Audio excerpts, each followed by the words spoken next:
আসসালামু আলাইকুম। সবাইকে আবারও অসংখ্য ধন্যবাদ জানিয়ে আমাদের আজকের ভিডিওটিকে শুরু করলাম। তো এখানে আমি আপনাদেরকে গত ভিডিওতে ভ্যাকসিনের যে ওয়েবসাইটটা রয়েছে সেই ওয়েবসাইটটা নিয়ে আলোচনা করেছি। তো আজকে যে জিনিসটা নিয়ে আলোচনা করব সেটা হচ্ছে, এখানে দেখুন হোম মেনুর অধীনে এই যে জিনিসগুলো কিন্তু আমার এখানে উপরেই রয়েছে। এই জিনিসগুলো এখানে এই যে নিবন্ধন স্ট্যাটাস, নিবন্ধন, টিকা কার্ড সংগ্রহ, টিকা কার্ড, টিকা সনদ, টিকা সনদ। তো উপর দিকে আপনি কাজ করতে পারবেন অথবা এই দিকে ক্লিক করলেও আপনার এটা কাজ হয়ে যাবে। তো এখন আমাদের এখানে কয়েকটা প্রশ্ন হচ্ছে। তো যে প্রশ্নগুলো আমাদের যদি জানা থাকে তাহলে আমরা জিনিসটা নিয়ে অনেক আমরা বুঝতে সুবিধা হবে আর কি। তো জিনিসটা আমি আপনাদেরকে দেখাচ্ছি। সচরাচর জিজ্ঞাসা।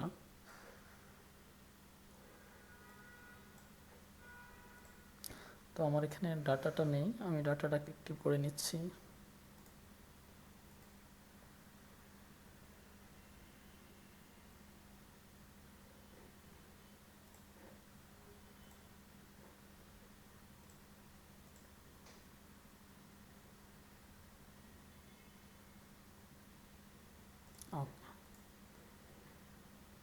দেখুন ডাটাটা একটি পরে পরে জিনিসটা আসছে।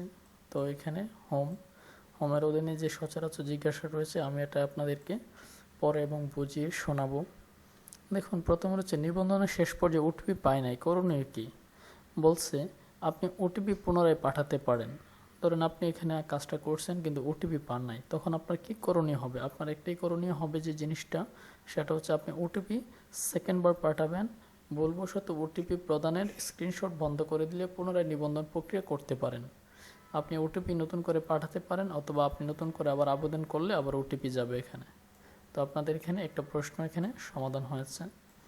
তো 2 নম্বর যে প্রশ্নটা রয়েছে সেটা হচ্ছে, কোভিড-19 করোনা ভাইরাস ভ্যাকসিনের জন্য নিবন্ধন করতে ইচ্ছুক, কীভাবে অনলাইন নিবন্ধন করব? প্রশ্নটার উত্তরটা হচ্ছে www.surakha.gov.bd ওয়েব পোর্টালে প্রবেশ করে অথবা গুগল প্লে স্টোর থেকে সুরক্ষা অ্যাপটি ডাউনলোড করে নিবন্ধন করতে পারবেন। বিস্তারিত ওয়েব পোর্টালে সহিকে দেখুন।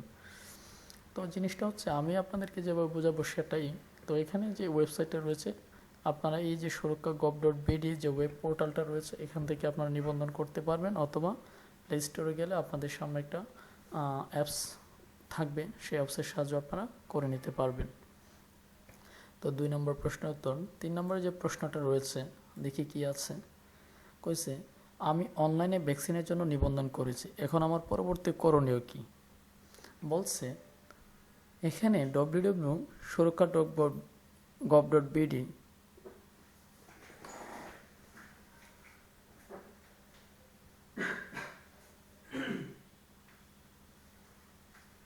তো জিনিসটা এখানে দেখুন, এই যে ওয়েব পোর্টালটা রয়েছে surakha.gov.bd ওয়েব পোর্টাল হতে ভ্যাকসিন কার্ড সংগ্রহ করতে বলা হয়েছে এবং পরবর্তী মোবাইল SMS এর মাধ্যমে ভ্যাকসিনের তারিখও কেন্দ্র জানানো হবে। এটাই। এরপরে যে প্রশ্নটা রয়েছে, কোভিড-19 ভ্যাকসিনের জন্য নিবন্ধন পরবর্তী অবস্থা অনলাইনে কিভাবে যাচাই করব?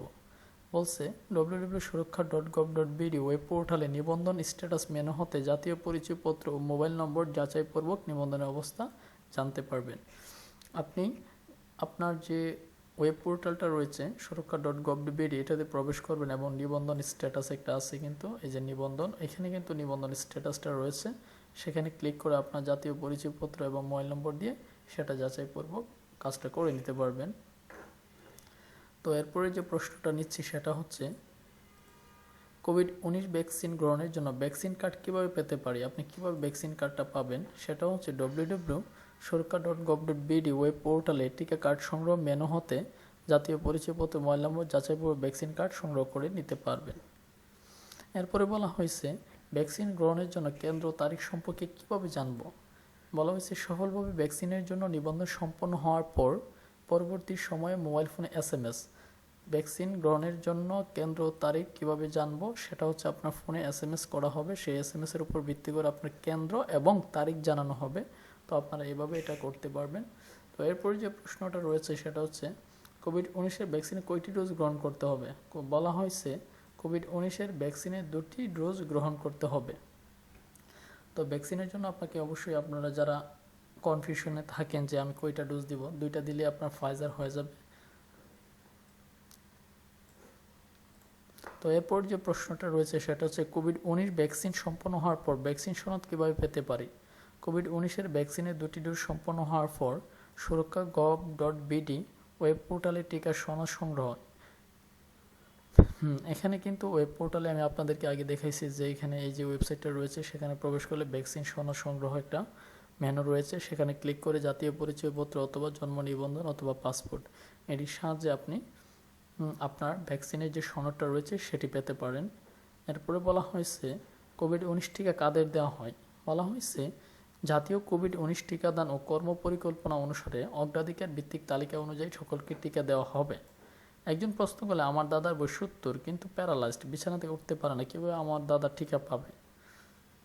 কোভিড-19 টিকাদান কার্যক্রমে সেবাদান কেন্দ্রভিত্তিক তা উদ্দিষ্ট ব্যক্তিকে টিকাদান কেন্দ্রে এসে টিকা গ্রহণ করতে হবে। এখানে যে বয়স্কই হোক বা যে কোনো এজের মানুষই হোক তাদের প্রত্যেকে কী করতে হবে? টিকা কেন্দ্রে যেতে হবে, তারপর সে টিকা পাবে। এই ক্যাম্পেইন কাদের টিকা দেওয়া যাবে না? দেখুন এখানে কিন্তু একটা লিস্টিং করা হয়েছে যে টিকা কি সবাই পাবে না। আপনি এখান থেকে আনসারটা পাবেন। বলা হয়েছে রেজিস্ট্রেশনকৃত লাইন লিস্টিং এর অন্তর্ভুক্ত তালিকার উদ্দিষ্ট জনগোষ্ঠী ছাড়া অন্য কোনো ব্যক্তিকে কোভিড-19 টিকা দেওয়া যাবে না। 18 বছরের নিচে গর্ভবতী মা, দুগ্ধদানকারী মা, অসুস্থ ও হাসপাতালে ভর্তি হওয়া ব্যক্তি পরবর্তীতে চিকিৎসকের পরামর্শ অনুযায়ী নির্ধারিত টিকাদান কেন্দ্র থেকে টিকা নিতে অনুরোধ করতে হবে। ব্যক্তির ইচ্ছার বিরুদ্ধে টিকা দেওয়া যাবে না। যারা অসুস্থ রয়েছেন, গর্ভবতী মা, তাদের অবশ্যই টিকাদানের জন্য আপনাদের পার্শ্ববর্তীর যে ডাক্তার রয়েছে ভালো বোঝে ওনার কাছ থেকে আপনার পরামর্শ নিয়ে টিকাদান কার্যক্রম সম্পন্ন করবেন। একজন প্রশ্ন করলেন গর্ভবতী মহিলা কি এই টিকা পাবে? তাহলে এখানে প্রশ্ন উত্তরটা হবে গর্ভবতী মহিলাদের আপাতত কোভিড-19 টিকা প্রদান করা হবে না। যেসব মা গর্ভবতী রয়েছেন তাদের কোনো টিকা প্রদান করা হয় না। তারপর বলা হয়েছে এনআইডি কার্ড হারিয়ে গেছে কীভাবে রেজিস্ট্রেশন করব? এনআইডি বা জাতীয় পরিচয়পত্রের মাধ্যমে অনলাইন রেজিস্ট্রেশনকৃত অন্তর্ভুক্ত করে এই কোভিড-19 টিকার আওতায় আনা হবে। কোভিড-19 পর্যায়ে সকলকে দেওয়া হবে, তাই পরবর্তী এনআইডি জাতীয় পরিচয় এনআইডি কার্ড হারিয়ে গেছে কীভাবে রেজিস্ট্রেশন করবো? আপনি জন্ম নিবন্ধনের সাহায্যে করতে পারবেন বা আপনার যদি পাসপোর্ট থাকে সেটা দ্বারা করতে পারবেন। তো এরকম ডকুমেন্টস ছাড়া আপনি পারবেন না। তারপর বলেছে টিকাদান কার্ড আনি নাই, মোবাইলে কোনো তথ্য দেখা যাচ্ছে না, এখন কি করব? টিকাদান কর্মী তাকে কার্ডটি পুনরায় প্রিন্ট করে নিয়ে আসতে অনুরোধ করবেন। ইতিমধ্যে কোভিড-19 হয়েছিল, চিকিৎসার পর ভালো হয়েছে, কোভিড-19 টিকা পাবো? অগ্রাধিকার ভিত্তিতে তালিকাভুক্ত হলে কোভিড-19 টিকা প্রদান করা হবে। আপনি যদি আবেদন করে থাকেন এবং আপনার লিস্ট করা হয়ে থাকে তাহলে আপনি অবশ্যই টিকা পাবেন। তো এরপরে প্রশ্নটা হচ্ছে 28 বছর বয়সী 5 মাসের গর্ভবতী সে কোভিড হাসপাতালে চাকরি করে, কোভিড-19 টিকা পাবে? বলা হয়েছে গর্ভবতী মহিলাদের উপর কোভিড-19 টিকার প্রভাব নিশ্চিত না হয় গর্ভবতী মহিলাদের আপাতত কোভিড-19 টিকা প্রদান করা হয় না। একজন ফ্রন্টলাইন ওয়ার্কার, উনি কাজ শেষে প্রতিদিন বাসায় যান, তাহলে বাসার সবাই কি এই টিকা পাবেন? শুধু অগ্রাধিকার তালিকার ভিত্তিতে টিকা প্রদান করা হবে। টিকাদান চলাকালীন অন্য কেন্দ্রের এলাকার কোনো ব্যক্তি যদি টিকা নিতে আসে তবে তাকে টিকা দেওয়া যাবে কিনা? সে যদি ওই নির্দিষ্ট তারিখের টিকা প্রাপ্তির তালিকায় অন্তর্ভুক্ত হন, অর্থাৎ আপনার আবেদন যদি ওই কেন্দ্রে করে থাকেন বা ওই ঠিকানায় করে থাকেন তাহলে সেখান থেকে আপনি এটা পাবেন।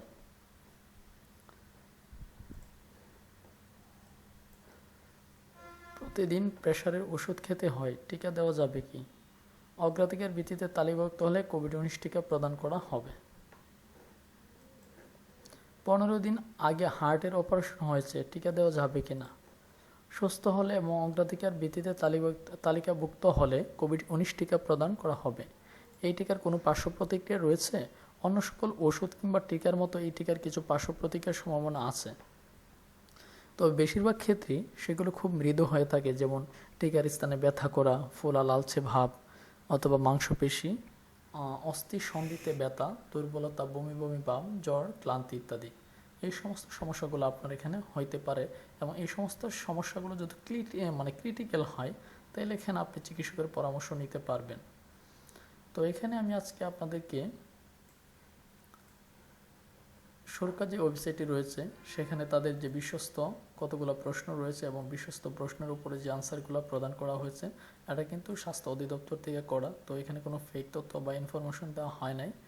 তো আপনারা এখানে যাদের এই টিকা সংক্রান্ত সমস্যা রয়েছে, আপনারা এই প্রশ্নগুলোর উত্তরের উপর ভিত্তি করে আপনারা কাজ করবেন, ইনশাল্লাহ সমাধান হয়ে যাবে।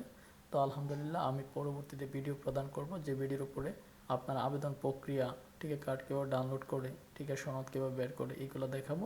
আর এখানে যে ওয়েবসাইটটা সম্পর্কিত প্রশ্ন ছিল প্লাস হচ্ছে বিভিন্ন প্রশ্ন ছিল, সেগুলো আশা করি দুইটা ভিডিওর মাধ্যমে ক্লিয়ার হয়ে যাবে। তো আসসালামু আলাইকুম, সবাইকে আবার অসংখ্য ধন্যবাদ জানিয়ে ভিডিওটা এখানে শেষ করলাম।